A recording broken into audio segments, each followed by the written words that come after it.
Okay, very briefly. One, you don't need to make a fresh payment. You'll have to use the payment, a proof of payment that you already have. But before you start this process, two things, you need to have two documents ready. One, the proof of payment. Secondly, the signed and commissioned Form 3, because these are the documents that you'll upload. The rest will be filled in using the automated process. Then, like I already indicated, this process can take about 30 minutes.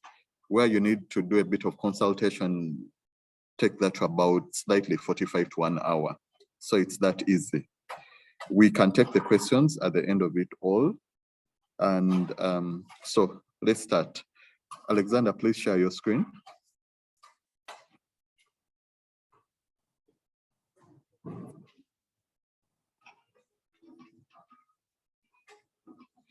For now, you cannot save the application midway. The save as draft does not work. Hello? Sorry, can you hear me? Now you cannot save the application midway. You need to complete it in one go. So if you feel you've input some information and you have to come back, you won't find the information there. That is work in progress. So you advise, to have those documents ready and you complete it in one sitting. Okay, so that is the website. It's the same, pdpo.go.ug. Most of you have been having challenges locating the register button. So maybe if you can go back to the homepage, Alex, click near the logo of the office. At the extreme right, click home. No, there. So when you click the link, it brings you here. But how you start the registration process, you need to go to the right-hand part of the screen and you click register up there. That is how you start. So when you click register, you'll be brought a form. So up there it's saying now in case someone is applying for the first time, you need to first send a request to registration at pdpo.go.ug requesting for an invoice indicating the name of the organization the way it appears on its certificate of registration. Then you make the payment of 100,000 and you have that proof of payment ready, plus the Form 3, which has been signed and commissioned. So the first step is creating an account. So Alex, please go ahead and create an account by, you first create the account. You can't log in without creating the account. No, it's okay. Then just put in the name of the organization. So you create the account by inputting in the required details. So we're going to use Tropical Bank Limited. Then here you put in the organization email. Now we understand some of the organizations may not necessarily have such an email, so they can have individual emails, but you should put an email to which you have access, because the credentials will be sent to that email. If you're representing a client, let's say you're a law firm, an auditing firm, ask that client to be nearby so that when you put in the email address, they can be able to share the credentials with you. Put in the phone number. Now this one also indicates the organization phone number. Now we're still aware and cognizant of the fact that some organizations are small. They don't necessarily have, an organization email. So you can put rather phone number. You can put your phone number of one of the employees because the SMS will be sent to that. But for big organizations, we really encourage you to put the organizational phone number. Okay, then here the name, it's the name of the person creating the account. So preferably this should be the name of the data protection officer.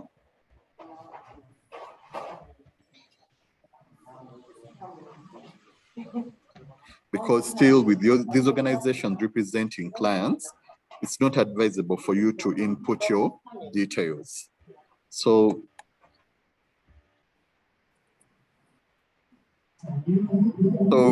we request that you list the details of the DPO, of the person on the other side whom you're representing. Okay, so now, Alexander, go ahead and submit. How does she want it organized? Okay, so now if your organization, someone attempted to create an account, then the system will be able to pick those details and you can't create an account. So there is a possibility someone in Tropical Bank had to create an account, so this application cannot proceed. Let's see which other test case that we can use. Okay, this has been a good learning curve. Is Juma on the call?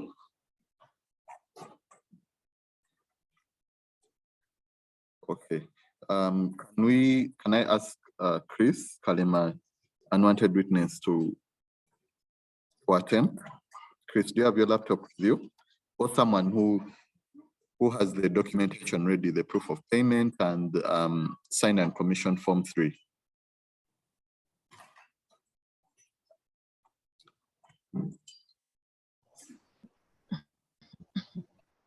Okay, you had already created an account. Who can volunteer who hasn't yet created an account? I can volunteer. Okay, so Alexander, thank you for that. You can stop sharing the screen and we have, was that Faith? Yes. Okay, please share your screen.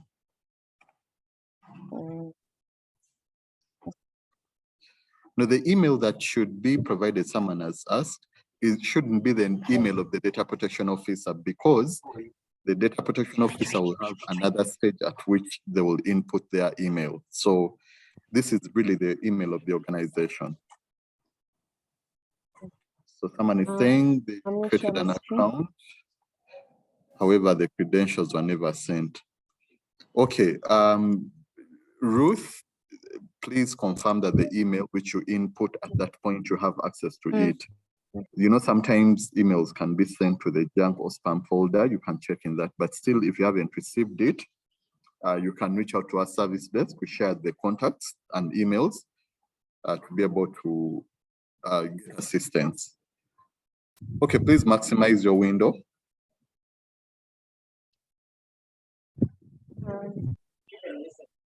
Just hold on a second.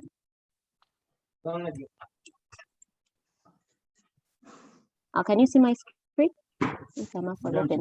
Okay, but you go to the second tab, having data protection, either first or second, and maximize your window. Maximize it. Okay, make it bigger where you see the square, the square right hand. No, above the icon of showing your account there. Okay, so register. All right. Click register. Okay, then put in the organization email. Had you already made the payment and commission form 3? Yes. Okay. Yes. Now put the name of the organization the way it appears on its certificate of incorporation. Why I'm insisting on this is because some organizations, they have a trade name different from their incorporation name, but you know, a certificate is given to the name under which the company was registered or incorporated. Okay, then here, please put an email to which you have access. Ideally, this is the email of the organization.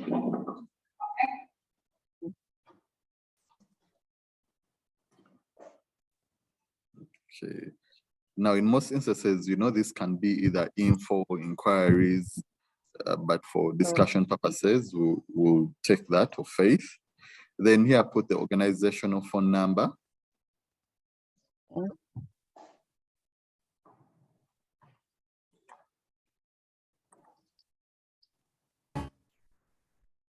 So if the organization is small and only has company emails for staff, it's okay. What we are most interested in is putting an email address to which you have access.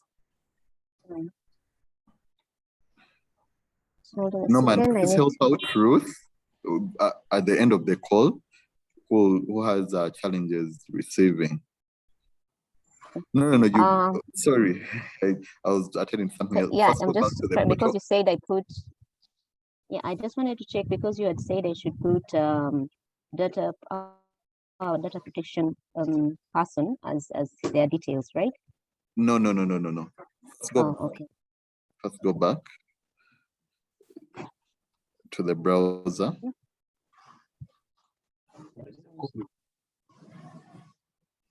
Click that. No. The Edge browser. Yeah. Okay, just did I cover something? That one. I think I did. That Oh one. yeah, it's Please here, click it's here, that. it's here. Okay.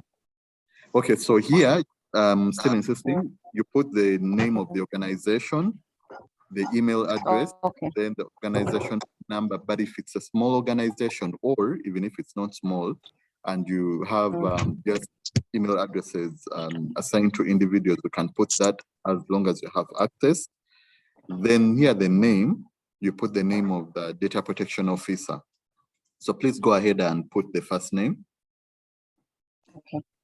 Just allow me to double check on my document that I filled in. Okay, Faith, who is the data protection officer?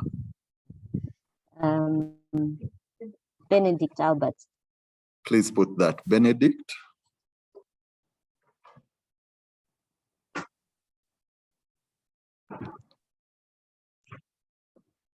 No, that is the first name, then the last name is on another area.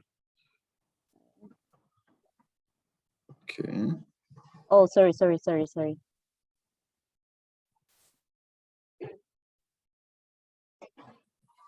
Faith, is that supposed to be limited or limited? Limited. Sorry, I missed an I here. Thank you. Thank okay. you. So click submit.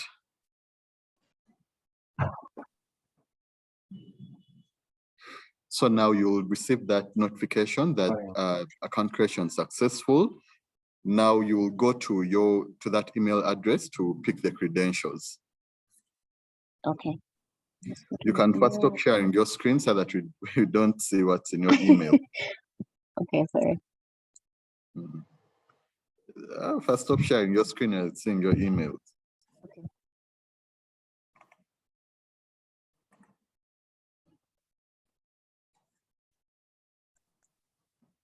So now maybe you can just open that email only so that they can see what is sent.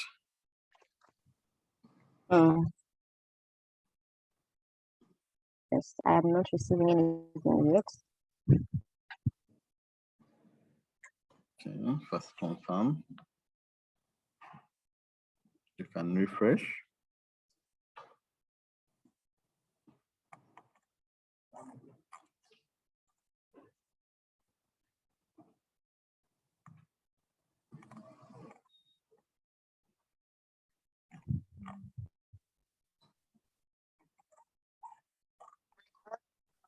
Anything yet?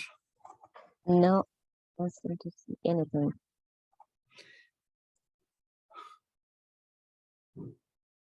Nothing is coming in. It should be a bit immediate. Faith, can you check the phone if you received an SMS? Oh, that is a landline, the number that I put. Okay.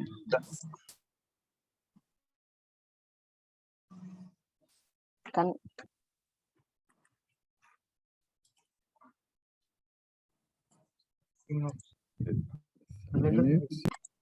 Yep.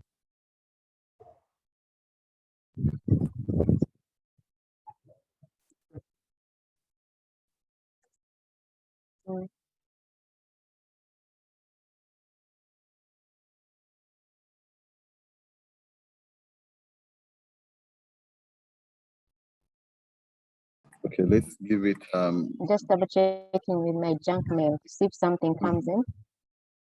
yes.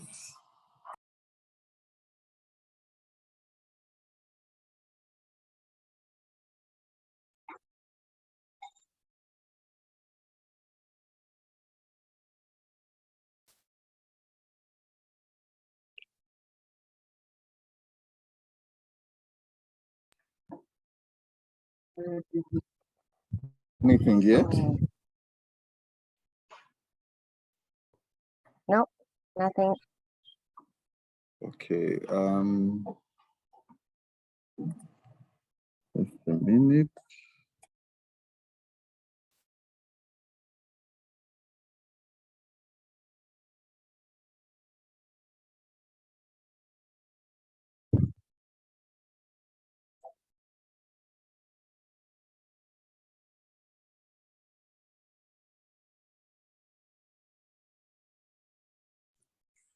Okay, your this client, does it receive messages?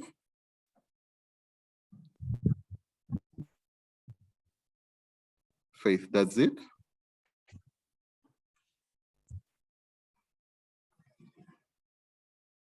No. Not receiving anything. Mhm. From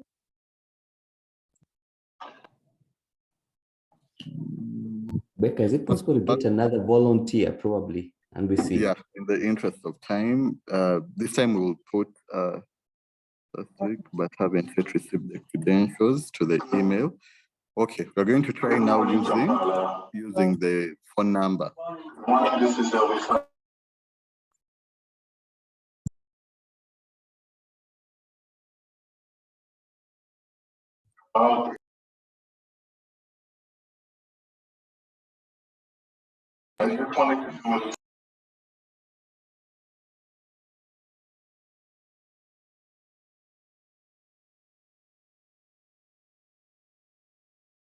Okay, can we quickly get another volunteer?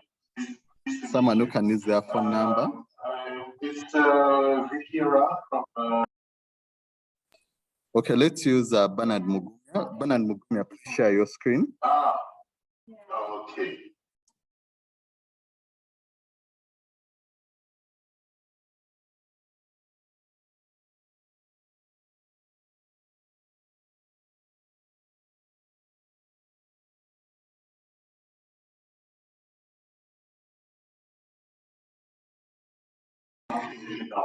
Bernard, can you share your screen?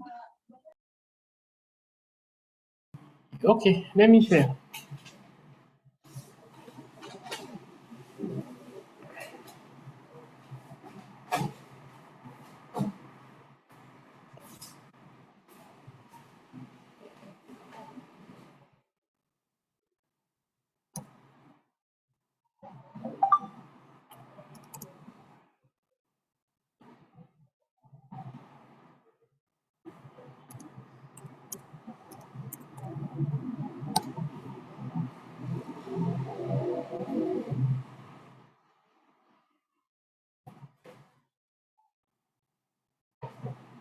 Okay, since this is a dummy, you can just put in any organizational name. I go to register.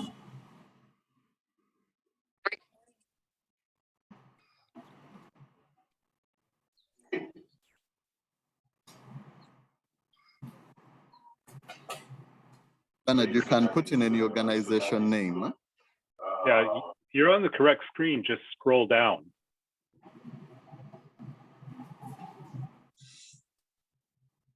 Oh, okay. Okay, Bernard, you just put in any organization name. You can put in ITCO. Okay. Okay.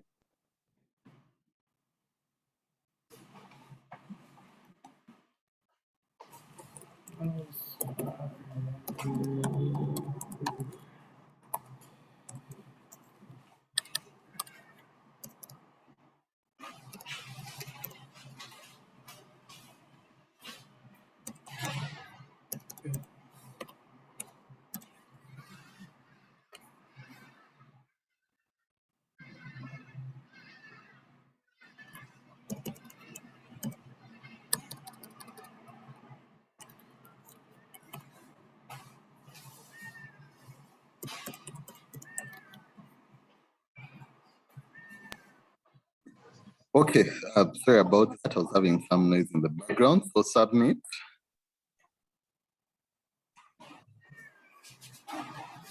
Okay, so first check if you've received an SMS. Yeah, has come through. Okay, for now, we've noted that credentials are not sent to the email, but rather SMS. So you need to, at least for now, use phone numbers as we work on the email. But I've Okay. received an email as well. You've also received an email. Yes. This is interesting. Okay, now show us the email that you've received to so that the participants can see what credentials are sent. You can first stop sharing your screen so that when you're projecting, shows only that particular email. Okay. Okay, another participant says he has received the email.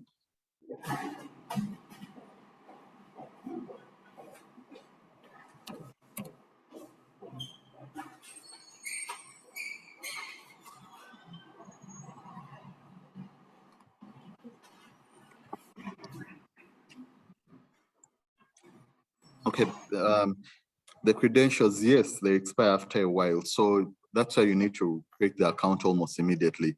So that is the email that you receive from the Personal Data Protection Office. So it has the username and the password. So click where you see the word click here to log in.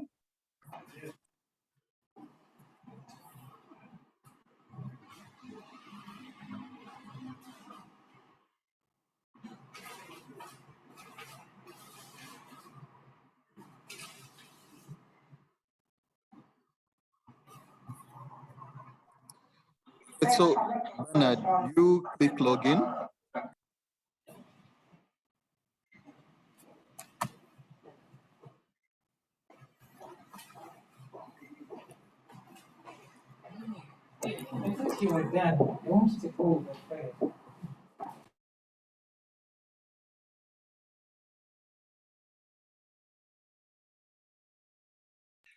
Bernard, put in those credentials.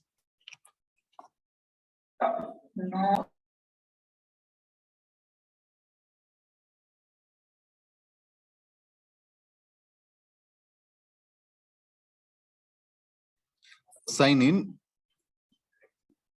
Click sign in. Make sure you're copying the password the way it appears in the email.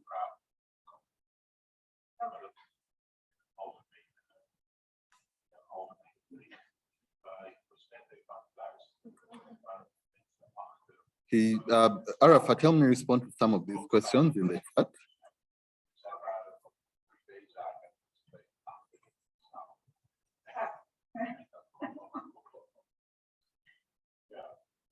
Click sign in. Make sure you type, you don't copy and paste.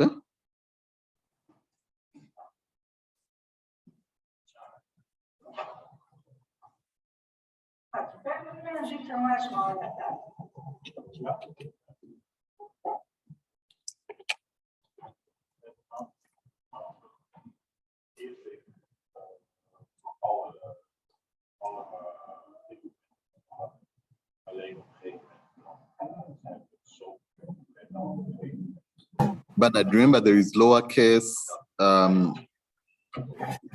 Yes, Someone is saying that the email had a dot in registration. First, go back to the email which was sent to you to see your username. First, go back to the email. Oh, okay.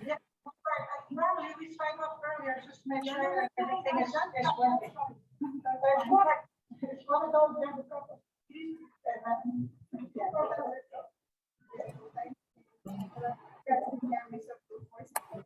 yes. This one,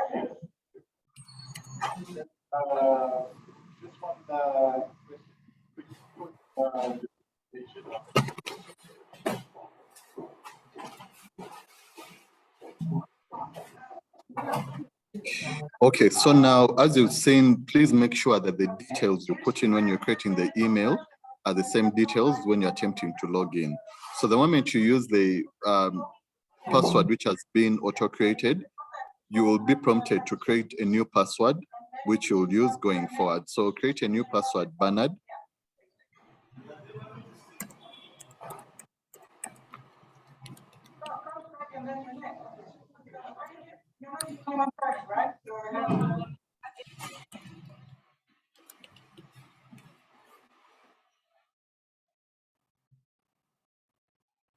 Okay, so after we've created the account, so that is what the account looks like. Now, for you to start a new registration, you go to where there is company registration to your left. Go to your left, Bernard, just below the PDPO logo, click that. Then click new application. So this is the automated form 3. Now, you see the name that you put there of the organization is already picked up. So now you can go about with the other fields. So click category. Now, these are the fields. So if you're a controller and a processor, the same with the collector, you click all the 3. Check all the 3 boxes. Then type of organization. So if you're a limited liability company, public body, and individual, you check what is applicable. For now, you check limited liability company. Come again, Rebecca? Check limited, the second option. So country of incorporation. Or you can just put Albania for now. Anyway, put Uganda so that they can be able to see how you input the phone number, then registration. Now, this registration number is the number which is on the certificate of incorporation issued by Uganda Registration Services Bureau. However, if you're outside Uganda, you can put that number, on that certificate which is issued to you. But if you're not a registered company, then you can put the number, bit of any certificate that you've been given, whether you're registered as a school or anything given by a government body. So for now, you can just put 1, 2, 3, 4, 5. And then the sector. So let's use healthcare. Then go to physical address. You can put Lugogo bypass.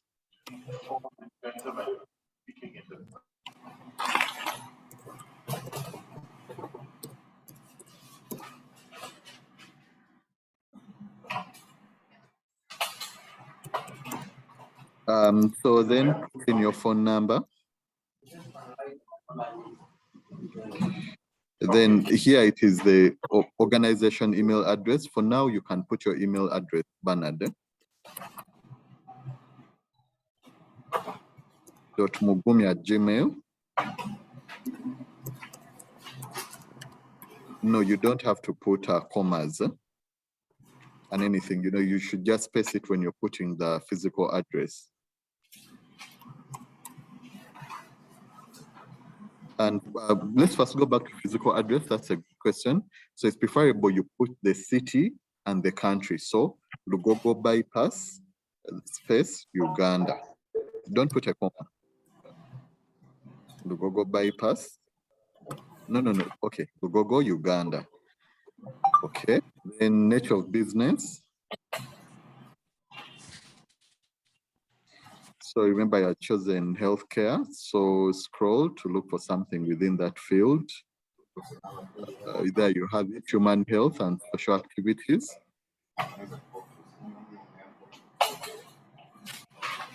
Okay, for now you cannot save. I need to remind you that you can only do the application in one go. The save option is not applicable. So click nature of business. So check human health, then next.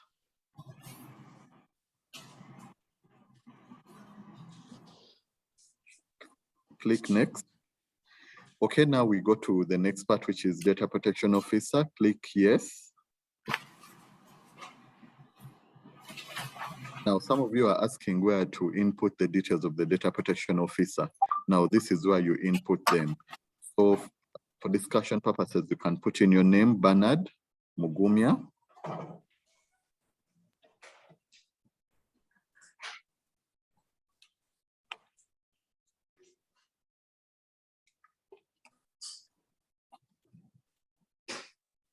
Then physical address, you start with the city and then space country.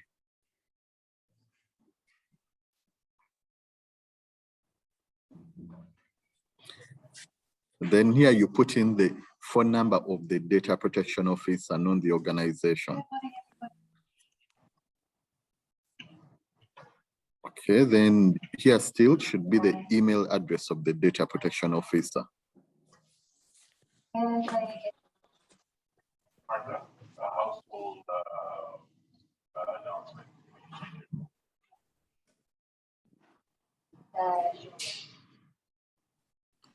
Then now here, it should be the title that you hold other than that of the data protection officer. So here you can put manager compliance.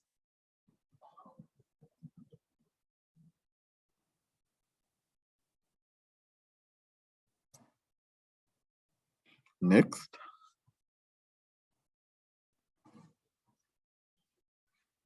Now here, it's one of the fields that we've automated, standardized rather. So you start with the first area of the sources of data. Now this will show you from which people you collect the information. Some of you have only been giving information from the category of clients. But remember, as an organization, you have employees. These employees are living individuals, you collect information from them. Then other organizations have suppliers. Now these suppliers, some of you have these systems where you need to get their details so that you can make payments of the directors, their account numbers, powers of attorney. So this triggers you that before you give us which categories of personal data you click, rather provide, you should be cognizant that these are the different sources. So you check that area of source of data.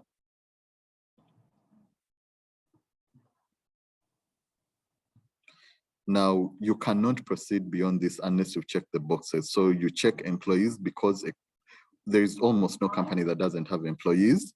So if you provide services, you check the information that you collect from your clients and customers, check that. Then suppliers and contractors, you know, if you've outsourced some services. Now, this other one, regulated or licensed entities, this only applies to regulators. You don't need to check that area if you're not a regulator.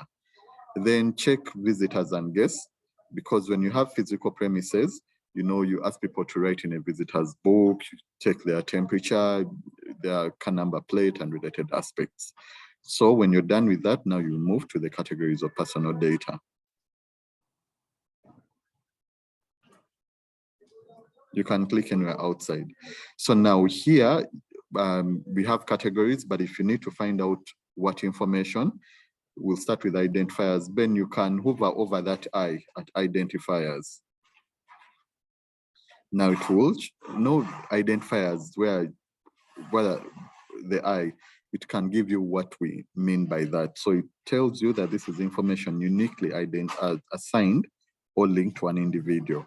So if you collect any categories from identifiers, then you check those boxes. So for discussion purposes, you check any. You check the name, just multiple of them.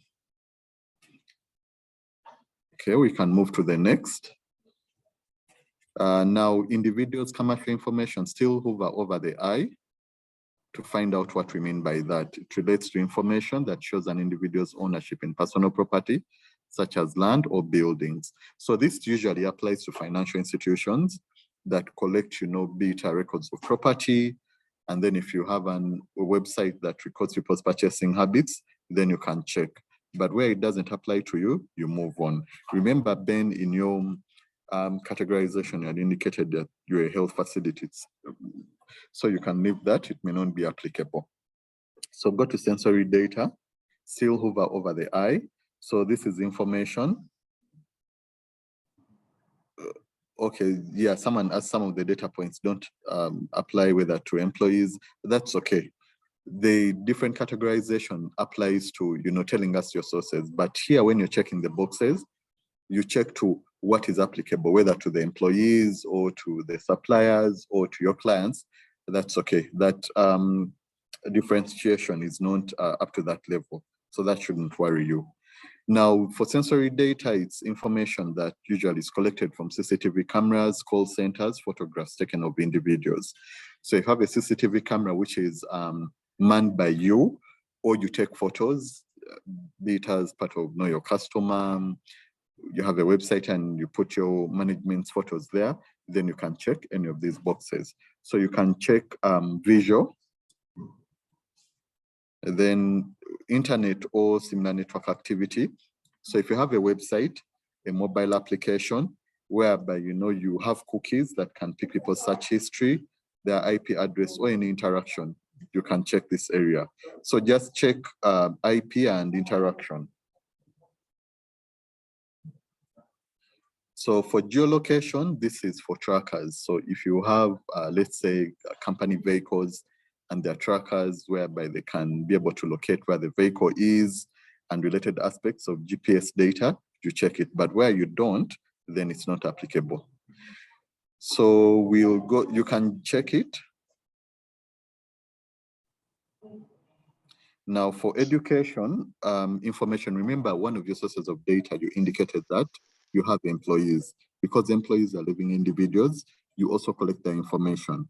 Now here, it can be a point of recruitment, you collect people's CVs, resume, then also possibly at interview, you assess them. So most of you have been leaving this area out and yet you have employees. So please check education qualifications. Now, after you've hired the person, you usually start an employment relationship with them. So this could be if they professionals, let's say you have lawyers, surveyors, architects, cybersecurity professionals, you get their professional association membership details.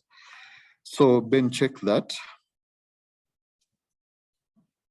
Then all employees, you set targets, and then their evaluations are made at the end of a certain period of time. And this evaluation, it's for individuals, it's not in a group. So you check performance evaluations. Still under employment or professional information, no above that. Now for disciplinary action, it's taken against individuals.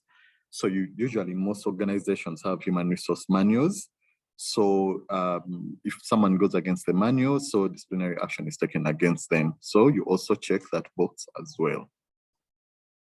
It's just next to performance evaluations.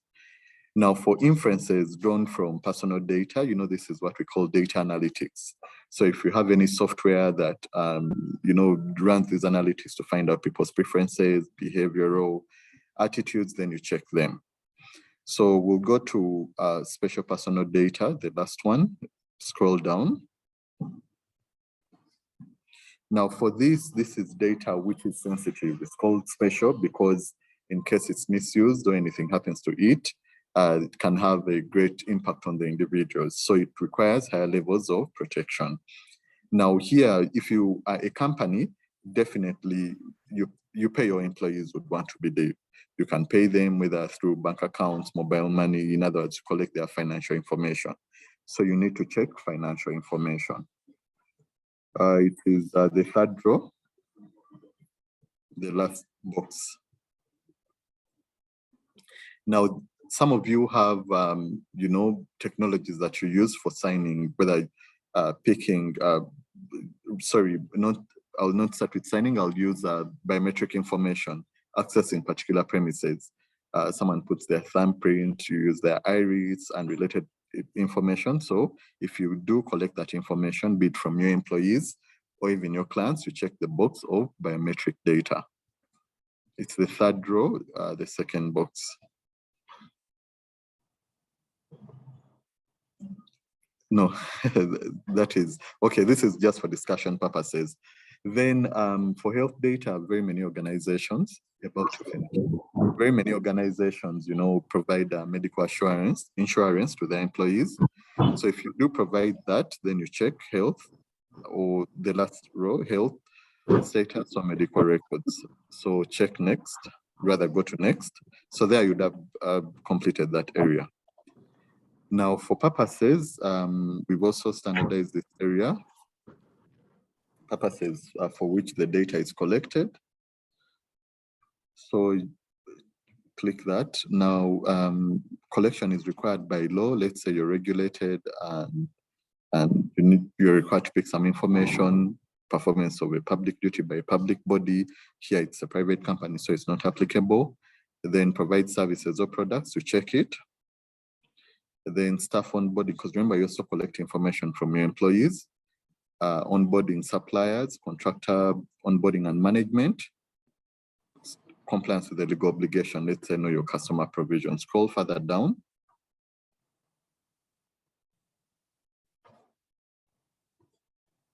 Then now this general administration caters for that information that's collected from people who are accessing your premises, from CCTV cameras, call centers, so you can check that.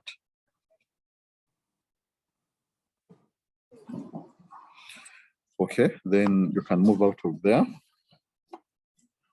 Now, when you check that it's required by law, you're supposed to specify which law. So now here you can say possibly public health law. You specify the law.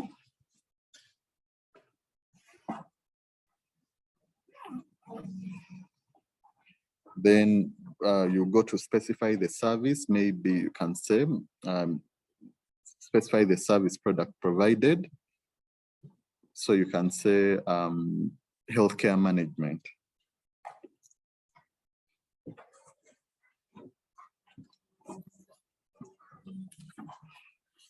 Then specify the legal obligation. Then you can put there, know your customer obligation.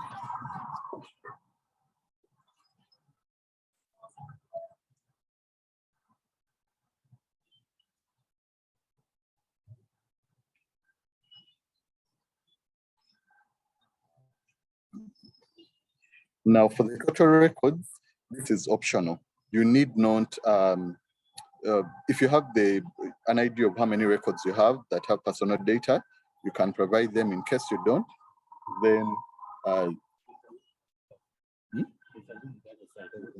then if you don't have these records, you can leave it out. As you see, it's optional, but the retention period is required. So here you can say 10 years.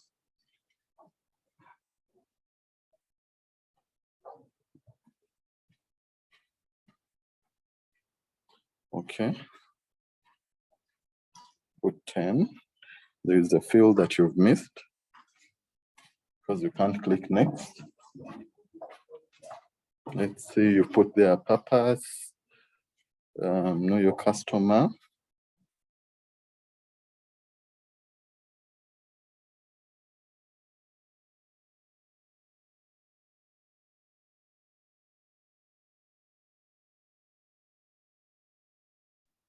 It says that the retention period is not valid.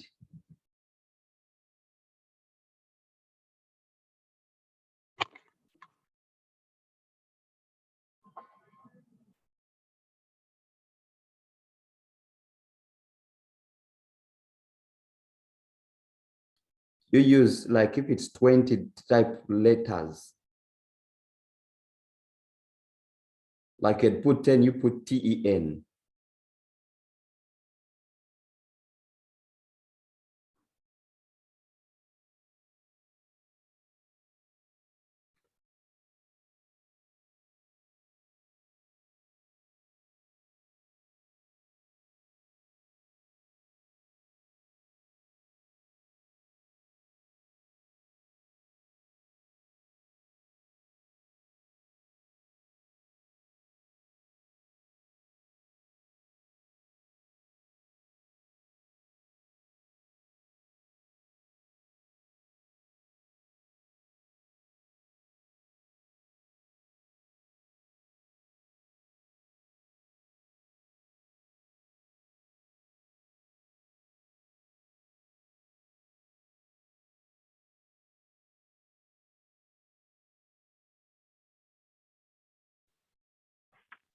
I'm not hearing anybody. Did I lose connection? I think Becca is off. Maybe I can take on from here. Bernard, can you hear me? Okay, sorry about that. My internet had gone off. He's Okay, back. Okay, thank you. So you've gone past the purpose and retention. Now we go to disclosure and transfer. Now, many of you have been clicking no within this field of whether you disclose the data to other persons. It is very rare, as a company, not to disclose the information to any other person. Because if you have employees, definitely, and you pay them through the banking system, you have to share their records with the bank. So here you can click yes. Now we add the person, click add.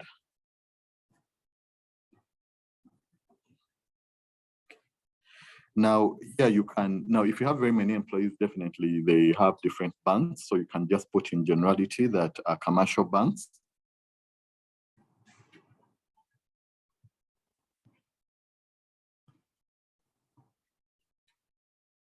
Then you add the purpose for payment of salaries. Because when you pay the salaries, you share the person's name and how much they will be paid. That's also personal data, because a bank cannot determine who to pay and how much to pay them. So click save. So then the other is add a person if you provide benefits such as airtime. So this information can be shared with the telecoms, for disbursement of airtime. So add a person and include, now here the telecoms are not many. You can say shared with MTN, still that same field, add a person, body. So you can say MTN Uganda and Airtel.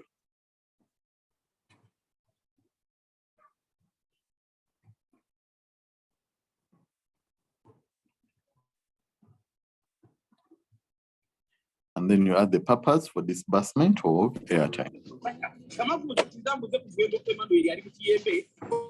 Norman, please mute iPhone. Thank you.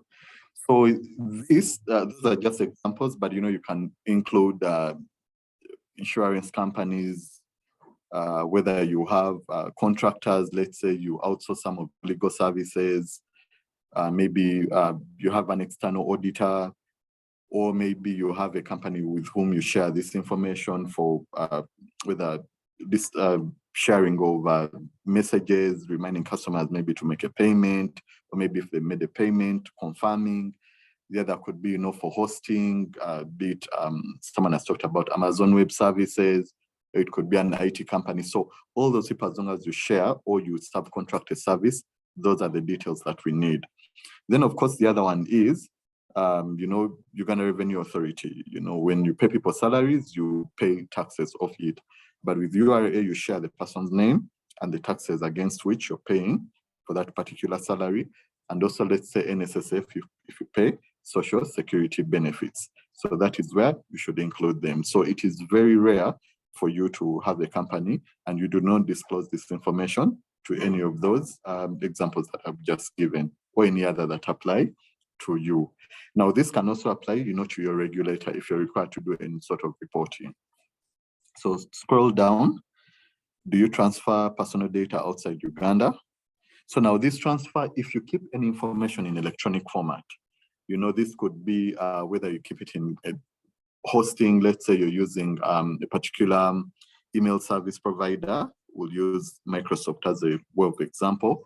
So you will see that within the agreement that you've signed, or when you're signing up the terms and conditions, your information or the email servers could be located in Western Europe. Or if it's Gmail, and most of the African services are provided by the island office.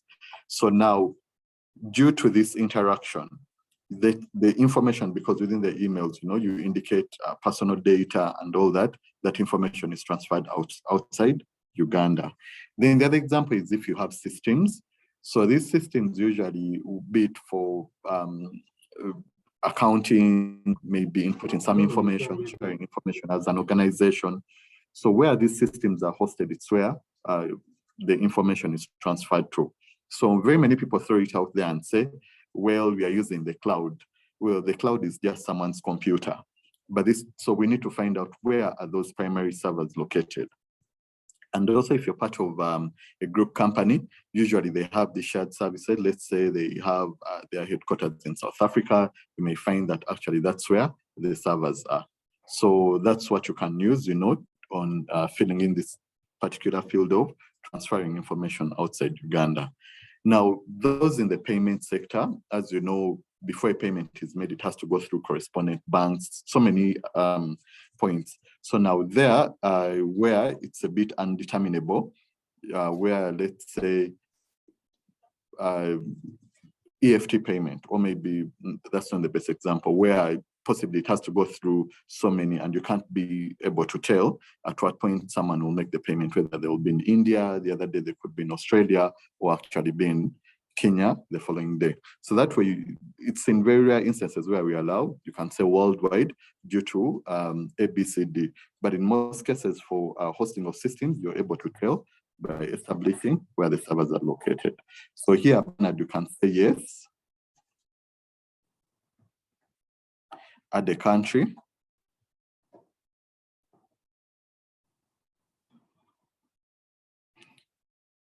then a country, then you can scroll and put island.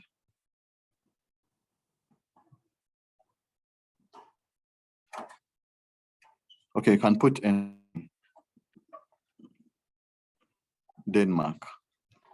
Then the purpose of transfer, let's say if they, even if it's for backup, please include it. So you can say the purpose, backup of customer data. Backup and hosting of customer data.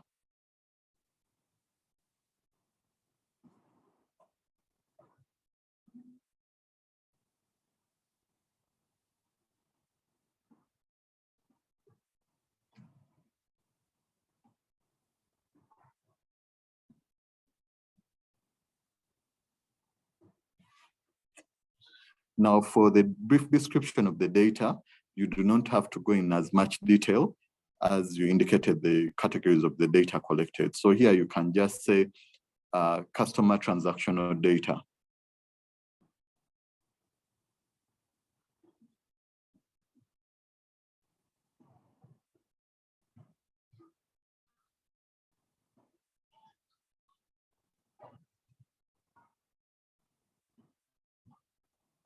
Then click save.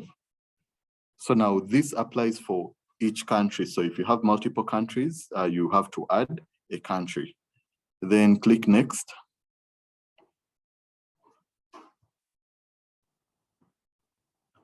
Now for the security measures,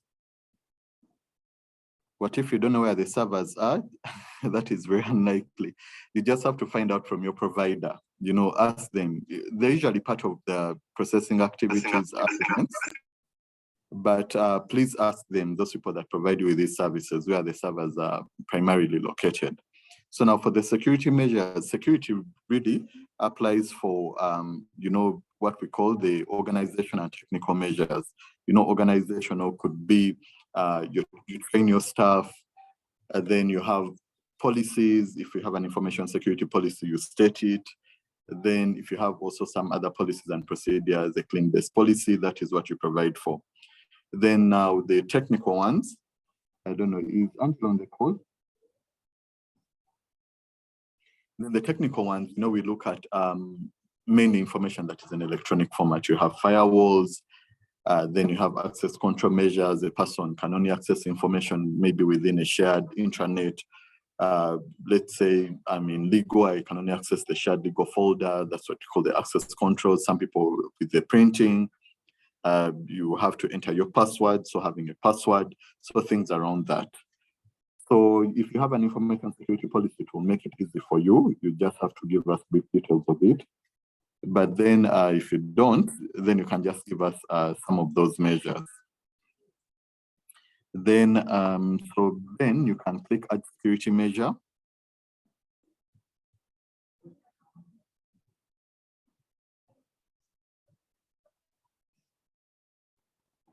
So just write staff are trained on information security aspects.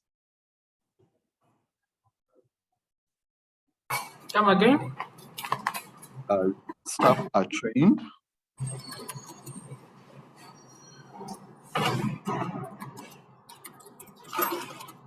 on information security.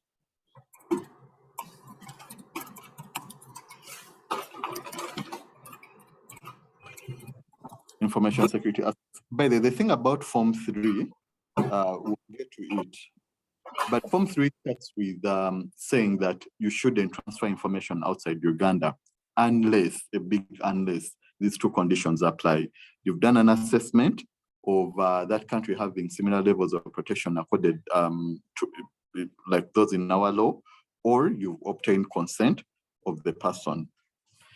So then you can also add have firewalls, you really add the measures there. Then click save. Now, if you have an information security policy, click upload. That is where you upload it from. You can upload any document.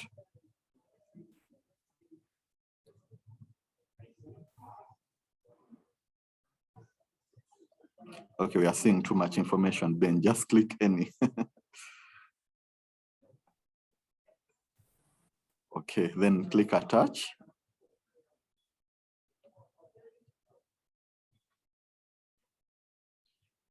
Okay. Now, Form 3, we've made it a bit easier because some of you have been making mistakes whereby instead of indicating ABC Limited, you've been indicating individual names. So now the system auto-populates that field. So click download Form 3.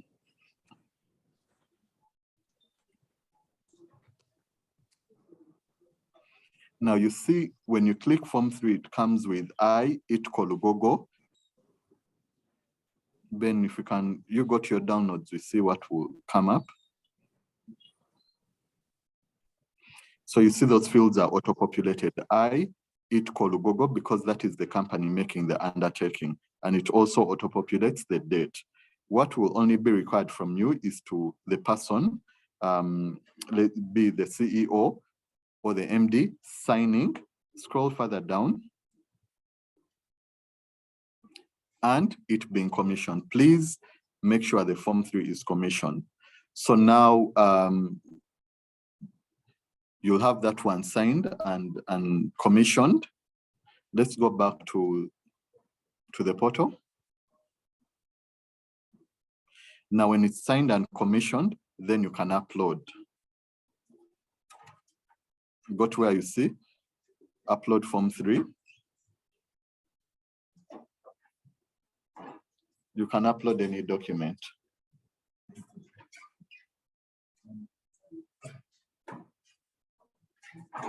Okay, now the Form 3s that you had correctly indicated, the name of the organization and commission, you don't need to download, you can just upload.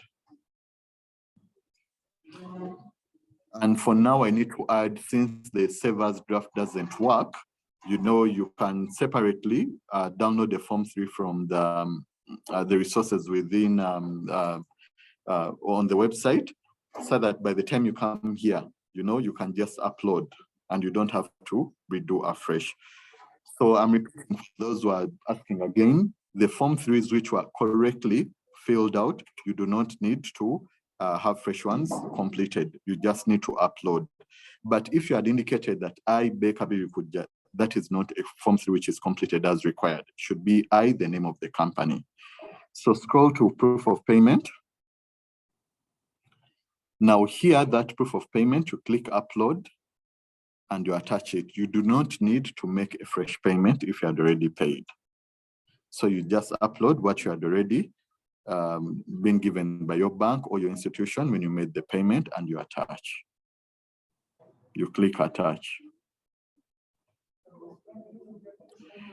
So before you submit the application, it has that I certify that the information you've given us is correct and not false. So you check that box. Scroll further down. Now there you indicate the name and title of the person submitting the application. So since it has been you, Bernard, you can put there Bernard Mugumya. This is the name of the person, I repeat, because most of you have been putting the name of the applicant. No, this is the name of the person submitting the application, the individual. Then space, you don't put commas, you just put space, then you add your title. That acts as the signature, because the Electronic Transactions Act allows you to use various forms of signatures. An electronic signature can be whether checking a box.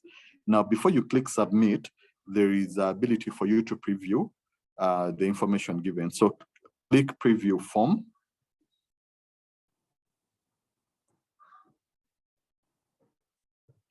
So now it will show you all the information that you've input within the system. Now, if you want to download and keep a copy outside the system, you can click download. Top left-hand corner, where the green box is. You click download so that you can have a physical copy separately kept somewhere. So you can close that. No, not that, Ben, I mean the form. We may have to first go back. I hope you haven't closed your application. Oh dear. You have. Okay, please. Okay, unfortunately we don't have to go back because it's quite a process and we don't have time. But when you're done there, that one was just to show you. You click submit. Hello? Yes, please. Yeah, you can restore just.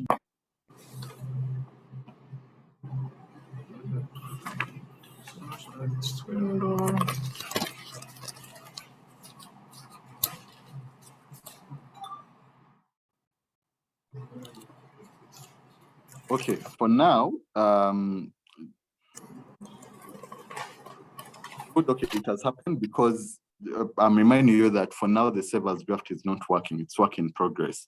But when you click send application, you'll get a tracking number telling you that your application has been submitted. And that way, you would have completed the application. We can receive the questions. Ben, you can stop sharing your screen. You see now, if you've already downloaded it, so it can help you, you know, to get the information, you copy and paste.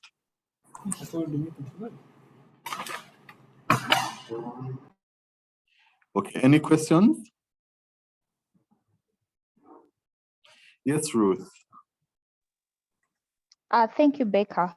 My question is, in respect of the documents that are uploaded, I remember under the previous system, there was a limitation on the size. And some of us, our policies, our information security policies are contained in about 3 documents. Under this platform, do I have the liberty to upload, say, about 3 documents under one section, or is there even a limit on the size? If it's above 100 MBs, can I still upload it? And what's the work around that? Okay, now the work around it is that in the field of keying in the security measures, try to be a little bit detailed, because when your security measures are well stated, you need not submit the policies. That is the thinking behind it. You know, it's just that some people, they fail to properly, you know, relay what we wanted shown on the document. That's why we would always ask for the policy and read it in its entirety. Yes, Robert. I hope that has been responded to adequately, Ruth. Okay, good. Yes, Robert, please unmute and ask your question.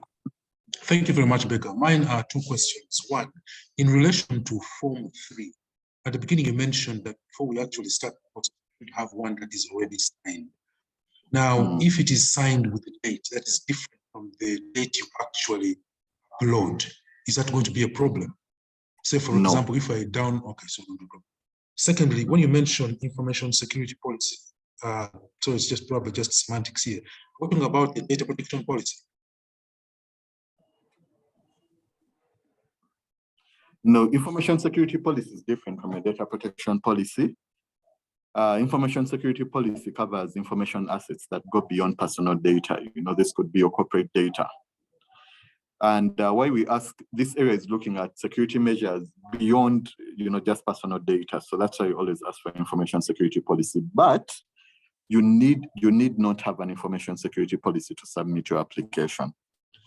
That's why we have that area for typing in the security measures. You can find a way of summarizing in case you have one. In case you don't, then you tell us the technical measures, the ones of the firewalls, access controls, and the organizational ones of training, clean desk policy, and related aspects. So as long as you give us those two areas, technical and organization, you need not have an information security policy.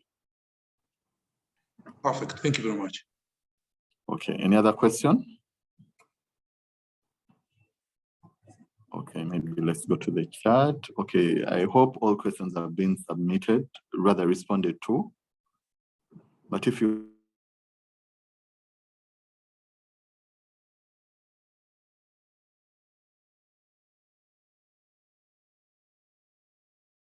want to edit some of the information, you can edit as vacation.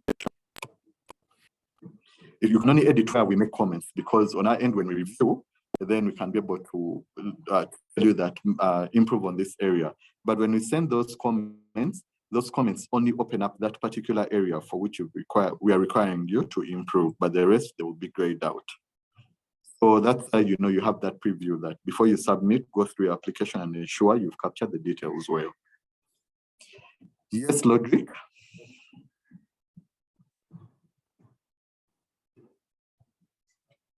Can you hear me? Yeah, I can hear you, Becca. Thank you very much for your presentation. Yeah, mine is you've been talking about only form 3. We also have form 2. Good then question. The other issue is you said if at all form 3 was filled in correctly, we don't have to resubmit it again. I'll start with the last one. If form 3 was correctly filled in, you have to resubmit it. All you have to do is to upload and not download. I hope that is clear. Now, form 2, these fields that we've been going through of which data to collect, the purposes, that is form 2. It's done, which has been automated. Yes. Okay, Jason? Thank you, Sebo. I appreciate your time and everyone else's time. I guess my question is, after submission, do we get an email confirmation that the submission was accepted? And then also, is there a way that we can track the progress of the submission online, or do we just wait for an email saying that we are registered or you're requesting additional information, that type of thing?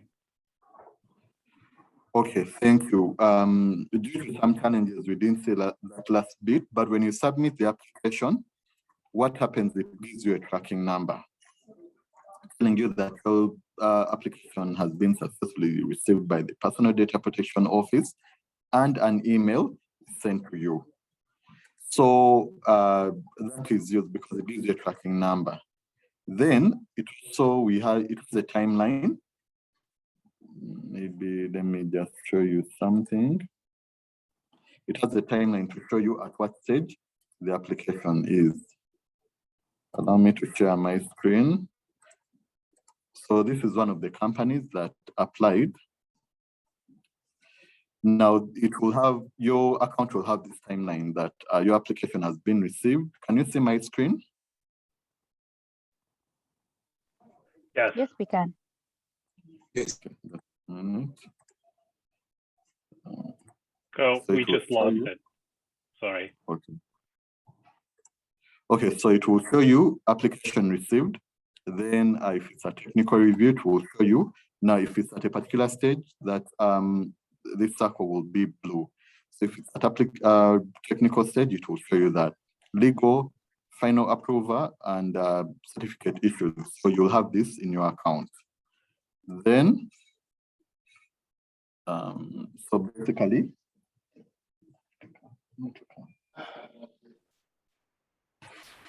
so then I will show you that timeline. So And, you're saying that when we log back into our account through the main page, we'll be able to access that timeline? yes, you will. Okay. And then within you receive the email and an SMS showing you that your application has been received. Any other question?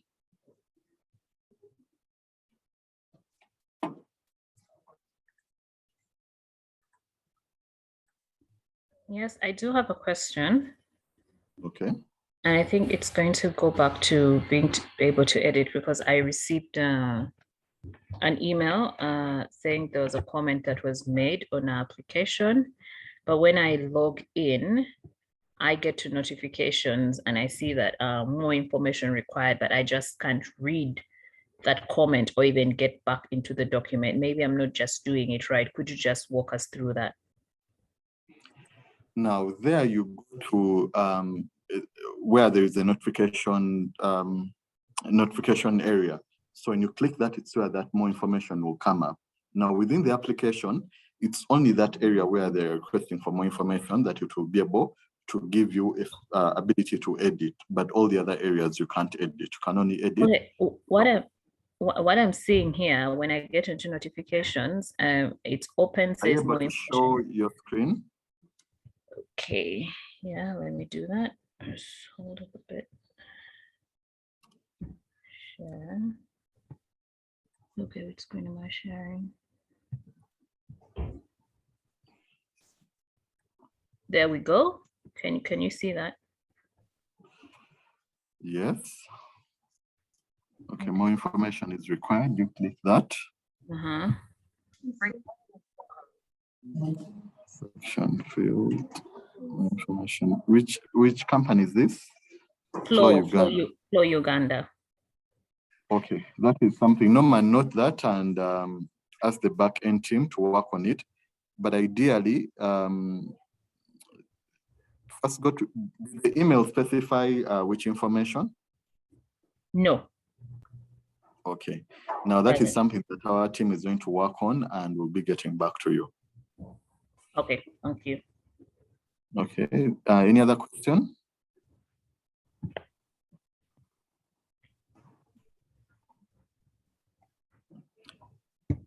Okay. Now, if you don't have any other question, I'm going to show you the very last bit of a person whose application has been approved and how you can get.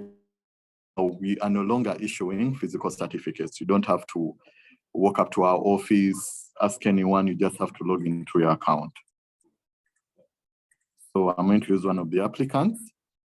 So this is the account. Can you see my screen? Yes. Yes. So how you go about it, let's first go back. So you go to, let's say, the organization. Just a minute.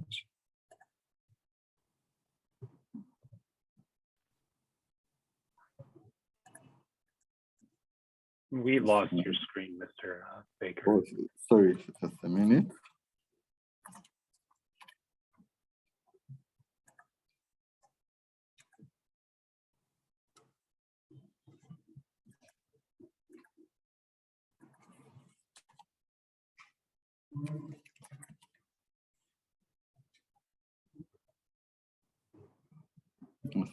Give me a minute.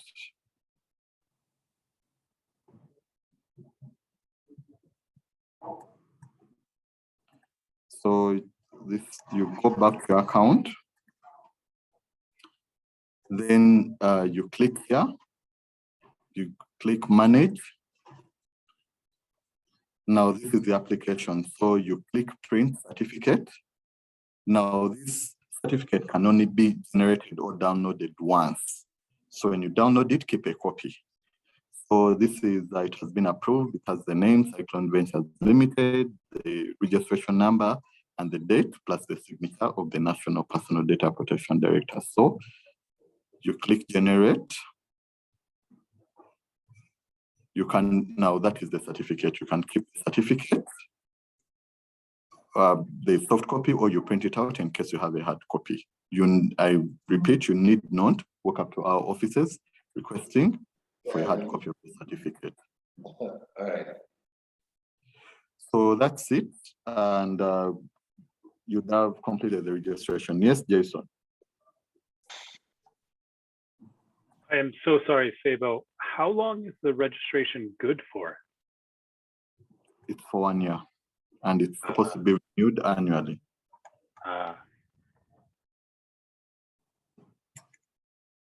So someone is asking, what if you had initially registered, but you have been advised to go back online? Now, you can only consider yourself registered if you have a certificate. So if you submitted and you never gave your registration, that's why we're asking you to resubmit. You are never registered. And some people in some organizations, it's hard to establish whether the process was concluded. So you can still go back to the portal and you search the register.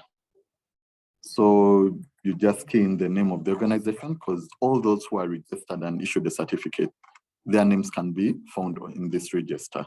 So if you're doubting whether your organization was registered or not, start with this data protection register. If it is not there, then you're not registered. And that's why I'm asking you to resubmit, because it had errors. Any other question?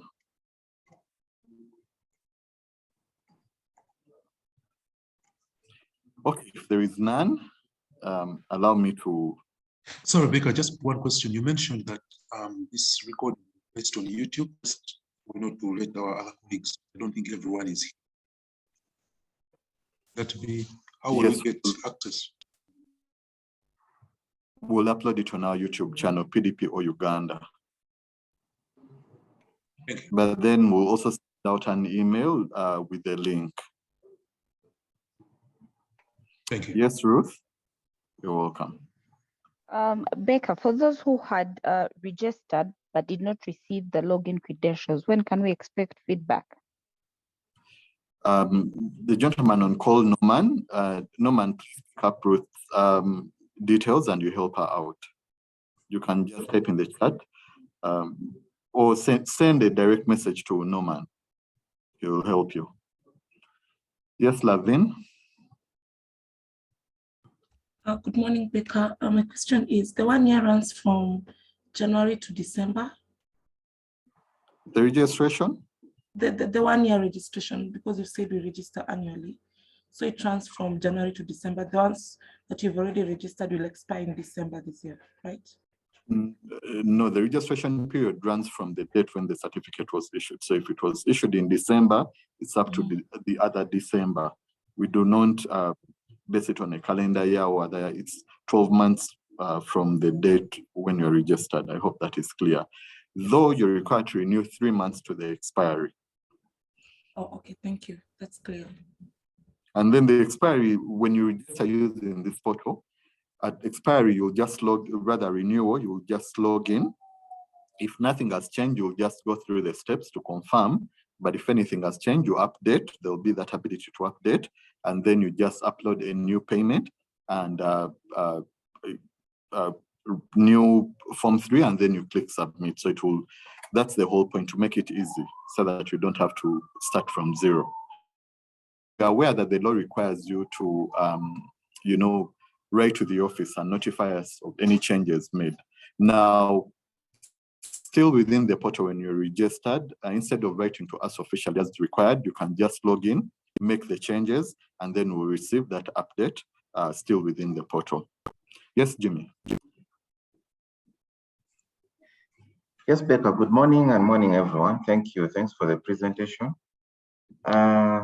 2 issues here that I wanted to put across. One was the request is, I see there's a recording. Some of us joined in a bit late. We had those morning management engagements. So I was just requesting if the same recording can be shared, would really appreciate. Then number 2, I remember I work with Swico. I remember we had a training some time back And I just wanted to find out, we've never received our certificate really. Okay, the recording will be shared, and about the certificate, actually remember Swiko very well, I've been sending you emails with no response, so start with checking your emails. Then secondly, you had errors in your application, that's why we requested that you use the portal. Okay. To resubmit. Okay, thank you. Maybe when we get the recording, we could begin afresh. No worries. Okay. Okay. Yes, Stella?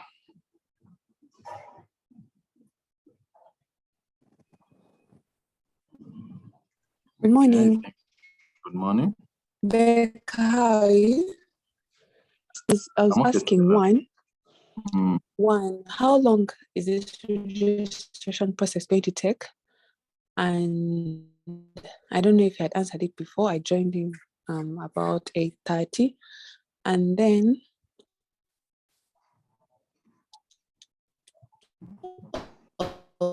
also where we had already queries had been approved. What I'm hearing, are you saying that we have to resubmit? Okay, this takes about 14 working days, but if someone was issued, was already issued a certificate, those people's details already captured. All we have to give you is the credentials. But if we haven't issued you with a certificate, then you need to resubmit. That's why I always ask you, you start with checking the data protection register. I hope okay, that thank you. Okay, we need to end this call. Hello, yes, Becca. Hello. Hello. Yeah, Becca, this is Preston from Kampala Hospital. Yeah, I'm inquiring how do get the credentials? You need to first create an account. So the credentials are sent on email and to the phone number. So I send an email at service desk requesting for credentials. You didn't attend the first part, but there'll be a recording. You start with visiting the website. Yeah. You start with register here, then you fill in these details. It's where the credentials are sent. Oh, but you'll okay. watch the recording. Okay, Any other question? Okay, thank you for your time. Allow me to end this call, but you can always watch this. Becca? Yes, please. Just one question, Becca. Initially, you had put there was a deadline. Now, is it still stands? Now, the deadline, as you know, it ended in September, but since we put up this portal, we're going to give you up to the end of March. Oh, March is soon. No, you've had this entire time. We're going to give you up to end of March to complete. This process, you can really be done in 30 minutes, as you've seen. Some of you that may not be aware, because there are some issues when the people who were in charge, for example, the data people are not in the country. And initially we had uploaded, but then we tamanyi wa jeshi. Nze enfumba chai tamanyi wa jeshi. Please help us mute the person talking about Jeff's chai. No matter about that. Okay, now we are aware of some of those challenges, but you really need to figure out a way. We recently visited the Director of Public Prosecutions, and we agreed that we're going to that haven't registered. So clearly, so if you're not starting from zero, it's a matter of process. So from April onwards, this is now something that will go beyond bakers. People are going to be prosecuted. And remember, this prosecution is done to the individuals, but then also the company is given a penalty. It's the DPP that does the prosecution. So if they write to you and police come in to take your requested to come and record statements, it will gladly fall on you. Some of you, we gave you comments. We didn't hear from you, but now we've also made the portal available. It's easy to use. You haven't still submitted. You really have 2 weeks. But beginning from April, I'm telling you, a number of you that haven't submitted, the process will take it up with you. You'll be asked to record statements, you'll be imprisoned, and the institution will be given a financial penalty. Okay. Have yourselves a great day. I hope you can conclude this process and submit the application within these 2 weeks. Thank you, Baker. Okay. Norman, you can end the call.